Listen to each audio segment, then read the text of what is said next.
Panguva ine zvinonyatso kuonekwa pachena kuti vagari venyika yeZimbabwe vanangana chinhu chakanaka. Vari kuonekwa the Lungu family ichiita ma-ups and down the government of Zambia pamusana pekuvigiwa kwaEdgar Lungu. Panguva ine vanhu voya vachitora the situation vachiisa munyika yeZimbabwe. Panguva ine vachiburitsa ma-AI generated images vachiti panapa mutungamiri wenyika yeZimbabwe ndiye mumwe achazonovigwa kunyika kwasina kugara kana kwasina kutonga. Sanapira mashoko anobuda sema pictures amuri kuona in the video ari kutendedzwa panapa nevanhu especially pa-X subscribe like on the bell icon.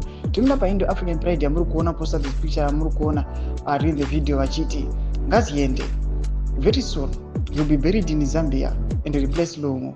After all, he ain't Zimbabwean. This master of corruption. Mashoko ari kuda panapa anyogwa nevanhu vachiti aiwa ndeamuki mutungamiri wenyika yeZimbabwe vachiti aiwa sezvinongotaurwa kunzi aiwa mutungamiri wenyika yeZimbabwe akakurira kunyika yeZambia sezvakambobuda paipe tichiona aiwa achisangana nehis former law student.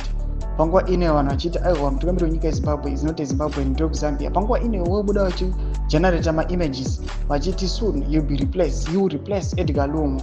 Aiwa vonoenda vachiti ngaziende vonochengetwa ikoko kuZambia. Mashoko ari kuda panguva ino ari kuonekwa kunzi vagari venyika yeZimbabwe panguva ino they are now tired, especially pari kuonekwa vanhu vakaita sezvigananda vari kuonekwa kunzi vari kuteka advantage yemutungamiri wenyika vachifola under mutungamiri wenyika vachiita zvavanoda kuita from every corner of the nation.